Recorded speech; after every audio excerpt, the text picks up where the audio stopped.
Everybody, what's going on? It's Mitch from We in Tennessee, and I can't believe I'm here. Mitch, where are you? I am at the Baker Peters Mansion, and I've been here before. It actually is named Finn's Tavern and Restaurant, but it used to be the Baker Peters Mansion, and it has so much Civil War history. It blew my mind that I was here before and didn't even realize it.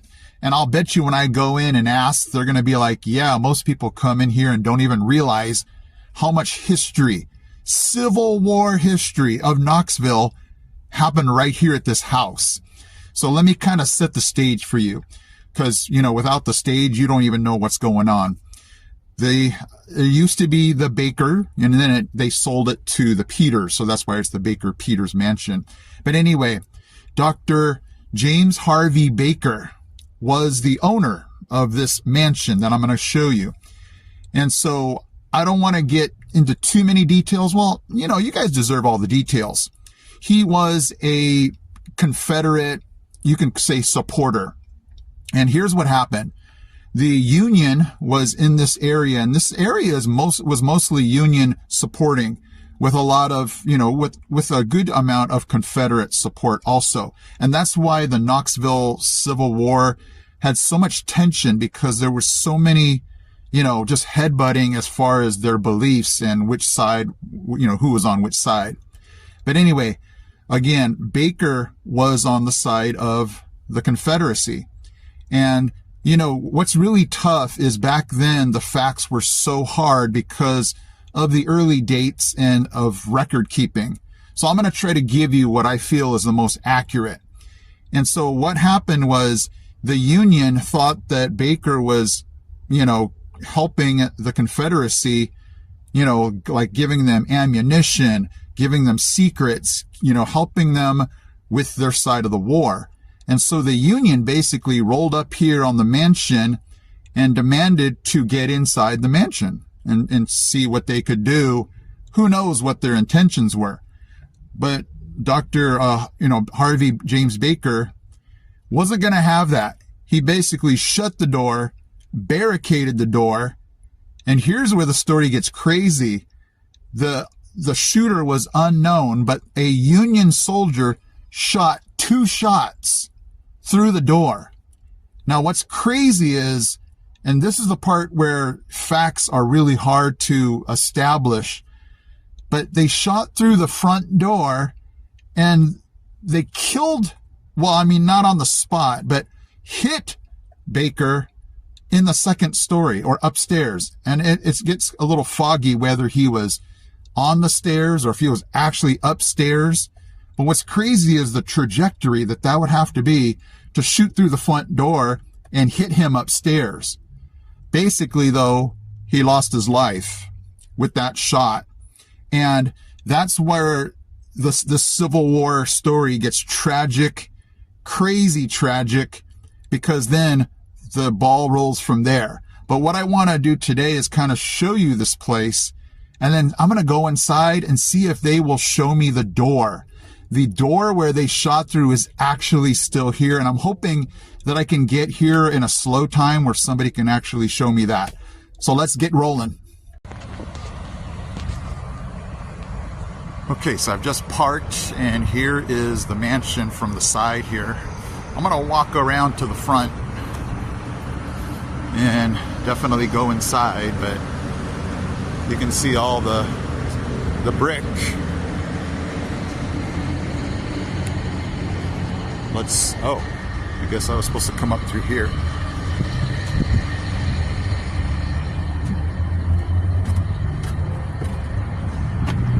Here is the front.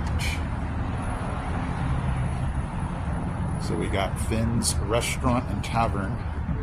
And let's go ahead and ask him if we can see this door. Okay, I'm inside the mansion or the house.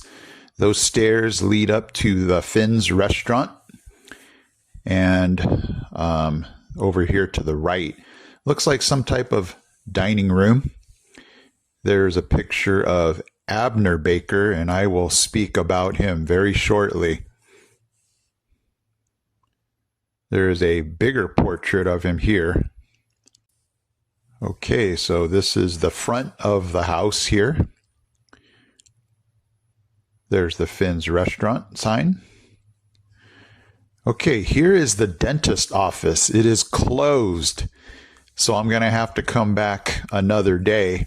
But there are the stairs that lead up to the second floor.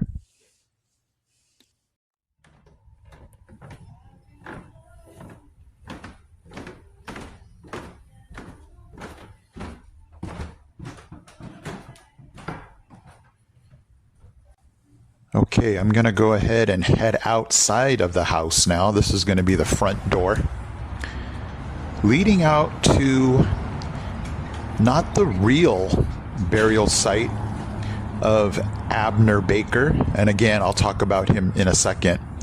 But this would be kind of a memorial tombstone for Abner Baker. He is not buried right here. But it's kind of neat that they did memorialize him here on the property. So you can see right there, he was a Confederate soldier. 22 years old. Wow. That's some crazy stuff right there. Okay, let me come around to the front, looking at the house. There's the front of the house right here where the Union soldiers would have come up to gain access to the house. Just a gorgeous house. And it's just so cool that it has lasted this long. Oh man, I'm so bummed. I talked with the lady that was kind of the maitre d' of the restaurant, and I asked her about the door. And she was like, they don't have that door here anymore. And I'm like, I mean, you know, I think I believe her. She did say there were other folks that did ask to see the door. But that dentist office, I was rumored to hear that it might be in that office, but it was locked.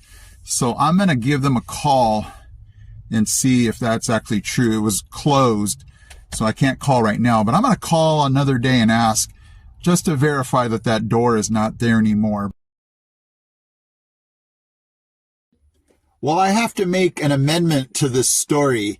With more digging and researching, I found that the Union soldiers were actually in the house and that the door was actually upstairs that they fired through that killed Dr.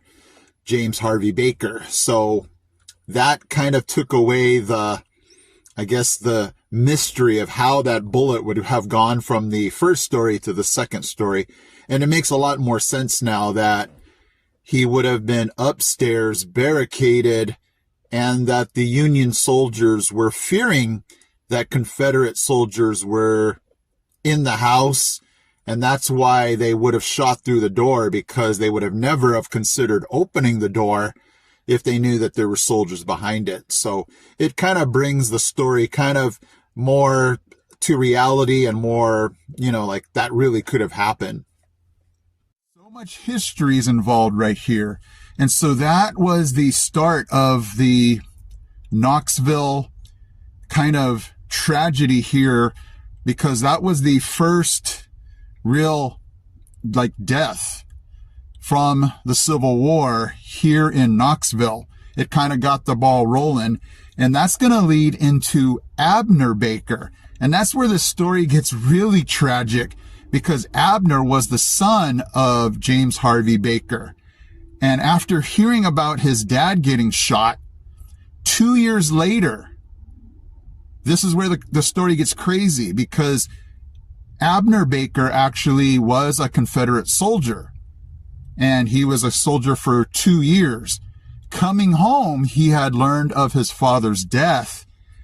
And that's where this gets crazy, and that's when we get into further downtown Knoxville, where Abner then confronts a man named Will Hall. And there's no record that Will Hall was the one that shot his dad. But anyway, there was a confrontation downtown near the courthouse. Basic story is Will Hall was a Union veteran, and they got into a scuffle, and basically Abner Baker shot Will Hall. So if you're reading the story, Abner Baker, who was a Confederate soldier, shot Will Hall, who was a Union veteran. And basically what happened is they put Abner Baker in the jail. A group of Union loyalists, supporters, heard about this, stormed the jail. The story gets kind of weird again because of so much lack of record keeping. Told the guard, you give us the keys, we want to get this guy out. The guard refused. They took the keys, dragged Abner Baker out, and hung him. Basically took the justice into their own hands. And so that's what the infamous Abner Baker tombstone is. Now his body is not buried there. It's buried in the Knoxville First Presbyterian Church of Knoxville graveyard. And I was just there.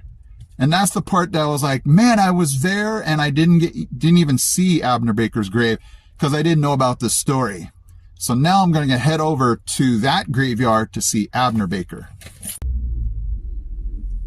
Okay, I'm at the location of where Abner Baker would have been hung. If I'm gonna try to swing around this block because this is a one-way street here, but this is the vicinity of where he would have been hung. But I'm gonna go around and try to get a little closer.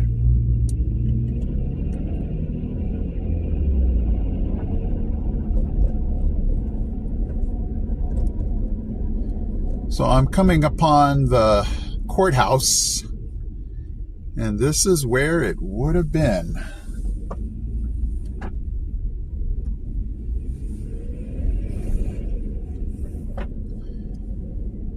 The details get a little sketchy on where, but I'm going to swing around this road and I'll try to get a better look.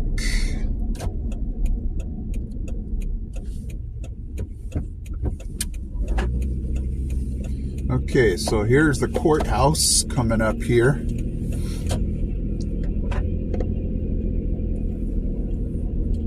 And it would have been somewhere in this area here.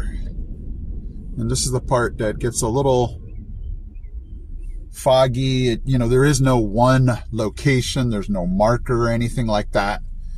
So I'm going to try to just get close to where it could have been.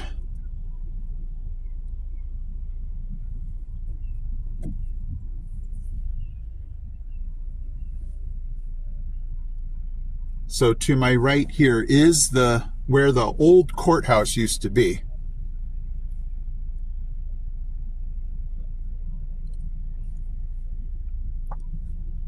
And let's go ahead and head down here.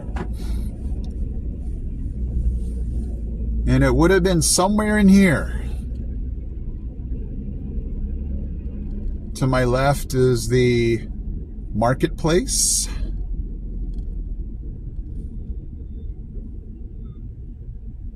So somewhere in here, and you can see some cannons over here. It's kind of bright out here.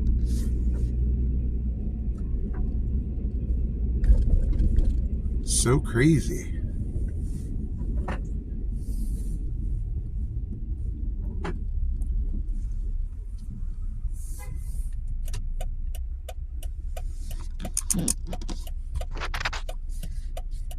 Okay guys, so now that we've seen where Abner Baker would have been hung, let's go ahead and go to his final resting spot here at the First Presbyterian Church of Knoxville.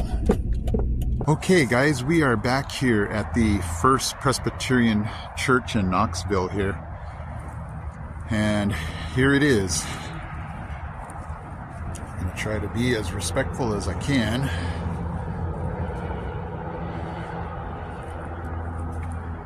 And there you see it, Abner Baker.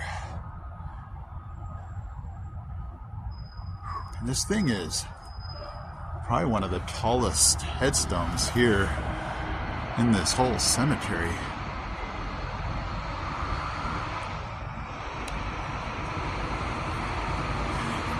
This thing's been weathered.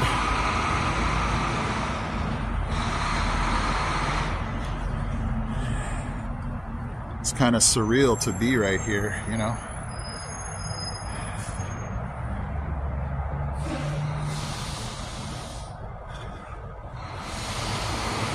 So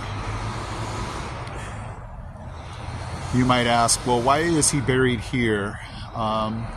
The Baker family has had some history connected with the church. I believe Abner's uncle was an elder here at this church, so you know, you have some family connections. You get to be buried here in this cemetery. So one more time, Abner Baker. So here is the real resting spot. So there's, you know, a lot to say for you to have two headstones, you know.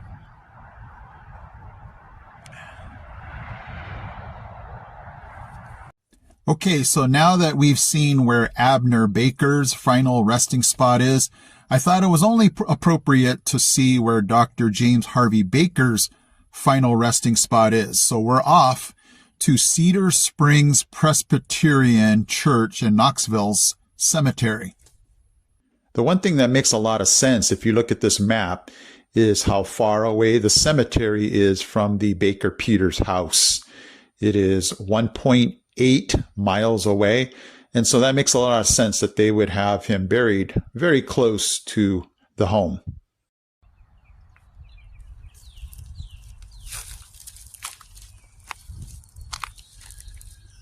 Okay, Dr. James Harvey Baker, murdered by Union troops advancing toward Knoxville.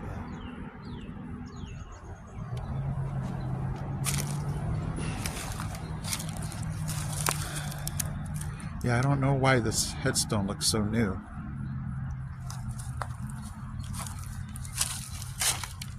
So here's Sarah Baker, daughter of H. Okay, so it must be the daughter's here and the wife is here.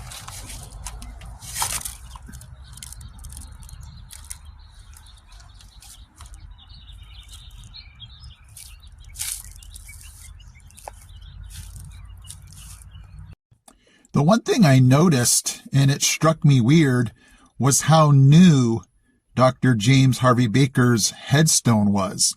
It totally looks different than the rest of his family's. And I also was wondering why it's laying on the ground the way it is. So that struck me weird. I'm wondering if his headstone had been stolen or damaged and they had to create a new one. But it was just interesting to see the way it was in that condition. Hey guys, so this was a huge undertaking, and it was an enjoyable one. It was a passionate one. I was just wanting to go to all these different places and just soak in as much information as I could.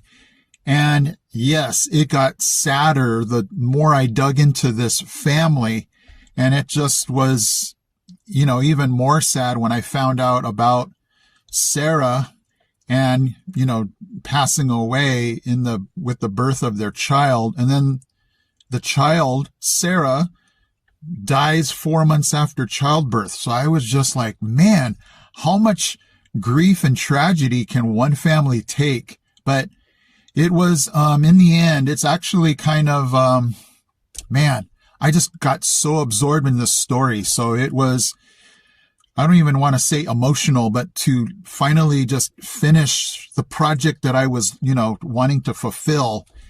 It just felt like, wow, that was such an amazing, tragic story. But I'm so glad I did it. I was so glad that I was able to go to these different places and just see everything for myself. So I hope you enjoyed it. It was definitely a project I'll never forget. It was something that even my family got into. They're excited. They were like, no way. And, every time I would tell the story, they would just hang on every word. And my daughter even wanted to go and see this, that cemetery. So I hope you enjoyed it. I hope, that it, I did it justice. I tried not to put in facts that, were not true. And I also didn't even want to go in the direction of the paranormal because there's so many videos and stories out there about the Baker Peters house being haunted and the First Presbyterian Church in Knoxville, the cemetery being haunted. And I was like, let's not go there. Let's just respect their story, their family, and leave it at that. So hopefully you guys enjoyed it. Thank you so much for coming along with me on this journey. It was so rewarding, and I hope you found it rewarding as such. So thank you again for watching. I'll catch you guys in my next video. I'll be leaving soon. I'll be headed north, though I don't know where. I don't know why for. I'll be